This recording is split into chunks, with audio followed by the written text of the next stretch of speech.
Bayonetta 3 took so long to release, so imagine my surprise when straight after release, a prequel spin-off, Cereza and the Lost Demon, was announced. A mere 6 months later, here it is. Stripping the Bayonetta series of the campy hypersexualized action that it's known for and replacing it with a twee children's storybook aesthetic, it's hard to imagine what the folks at PlatinumGames were thinking. Despite a rather muted reception by gamers, I couldn't help but be curious if such a wild experiment would be any good. I've played the story to completion, and in this review I'll detail why I was blown away by this game, how it differs from the other Bayonetta games, how it compares with other Nintendo games, and if it's worth adding to your Switch collection. With that out of the way, let's jump right into it.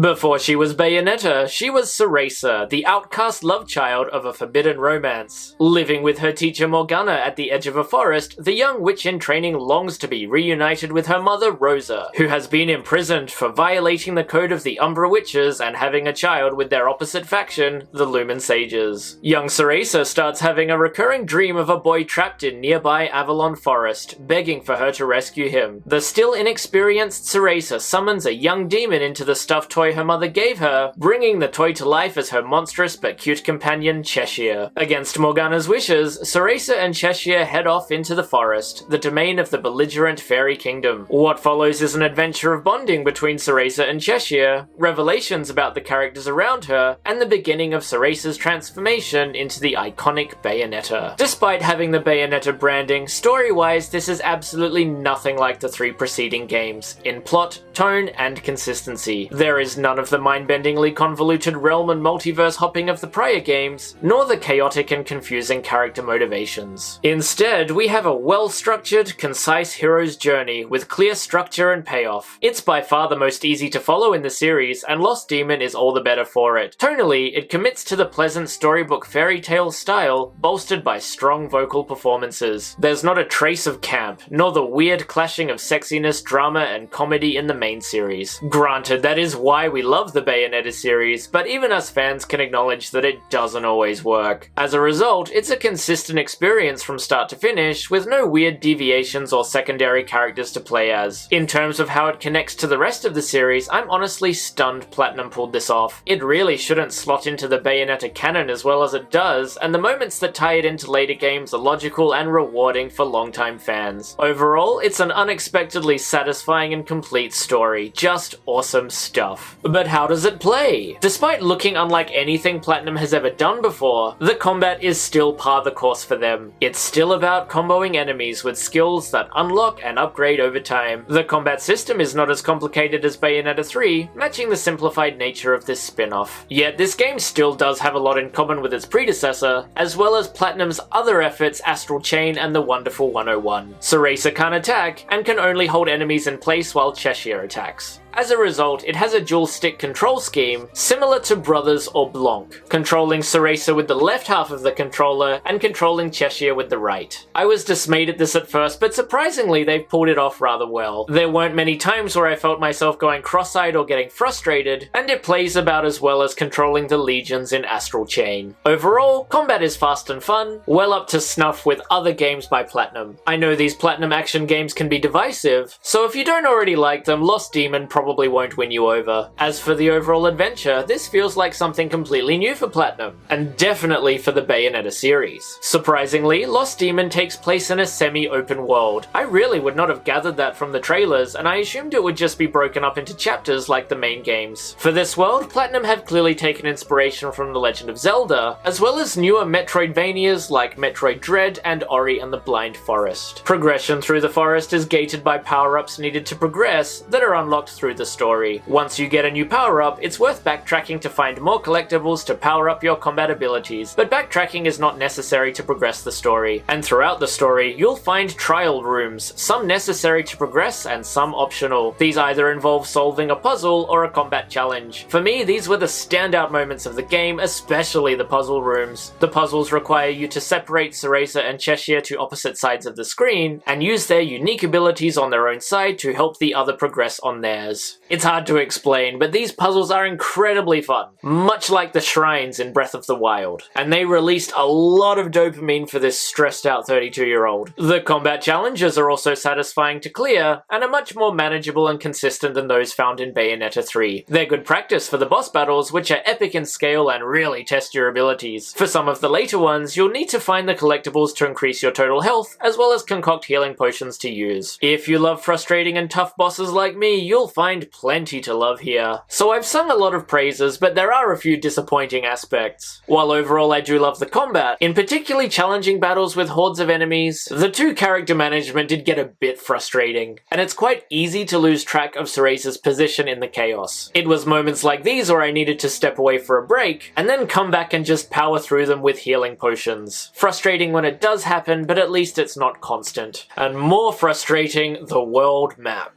There is a map you can use which has the locations of trials and collectibles marked, but this map is a pain to use when tracking them down. As you can't control the camera in the game, nor is there a mini-map in the heads-up display, it's frustrating opening and closing it every minute. Not only that, this map is really unclear when navigating areas that have multiple elevations. It's not a precise map, so you're using it more to extrapolate where things are and not get their precise location, which gets confusing. I'm still trying to 100% the game, and I find myself giving up and stepping away when I can't find what I'm looking for. I can't tell if this was a deliberate decision, offering only hints to the player, or if it was just an overlooked part of the design. I'm leaning towards the latter. To mitigate this, they could have added a hint feature, as these already exist in the game for guiding you to the next part of the story or to the nearest save point. If they add post-launch updates, this ought to be a priority. As for the other aspects of the game, there's a real consistent quality to be found. The environmental aesthetic is stunning, swapping out the gritty realism of the main series for cel-shaded watercolor. The trippy trial rooms and reality distortions take on a holographic aesthetic, similar to foil you might find on Pokemon cards or in storybooks like the Rainbow Fish, wearing its storybook influences proudly on its sleeve. It's a beautiful aesthetic that I dig, and I have to commend Platinum for experimenting with style and landing on one as pleasing as this. I didn't find a single bug or frame rate drop, so unlike Bayonetta 3, it's been perfectly optimized for the Switch. Furthermore, the music is of an immensely high quality. There are no pop songs or aggressive dance numbers here. Instead, we have a fully orchestrated soundtrack with a bit of an Irish flair to match the Celtic-inspired forest setting. It's pleasant to listen to when exploring, exciting during battles, and capped off by a lovely folk song at the end. So, is it worth buying? While I do simp hard for the Bayonetta series, having bought Bayonetta 1 3 times, and having gone to the pop-up store in Tokyo to buy merch I don't need, putting my biases aside, I still offer you a resounding yes. When this project was first teased in the unlockable secret chapter of Bayonetta 3, I thought it might just be DLC or a small eShop game. I was surprised when it was revealed as a full-priced game, and the trailers still made it seem like a smaller scale experience rather than a full-fledged one. I had some trepidation buying it, but after playing it, I can safely attest to it being a complete and expansive package. Perhaps the marketing undersold it, but Cereza and the Lost Demon sits comfortably alongside other major Nintendo Switch titles. As a straightforward, fun, consistent game with great action, exploration, and puzzles, as well as its inspiration from Nintendo heavy hitters like Zelda and Metroid, I can't recommend Cereza and the Lost Demon enough.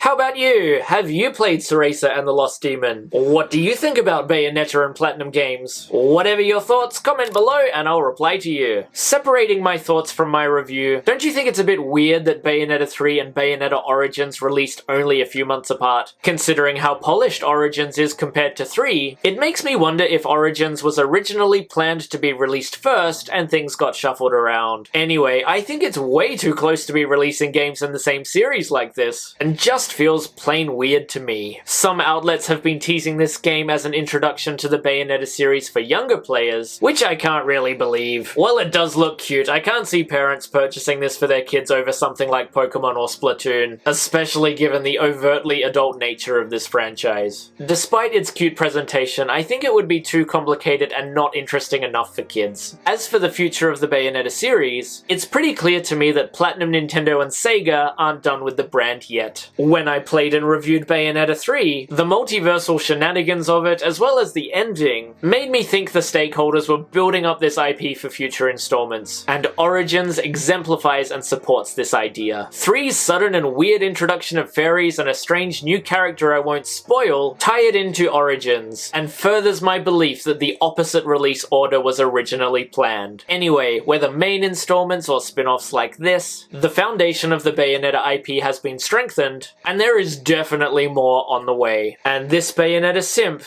simply can't wait to see it. Anyway, if you enjoyed this review, please like and subscribe for more. To see my outdoor adventures in Japan, check out my other channel, Open World Japan. Thanks as always for listening to me ramble, and I'll see you next time.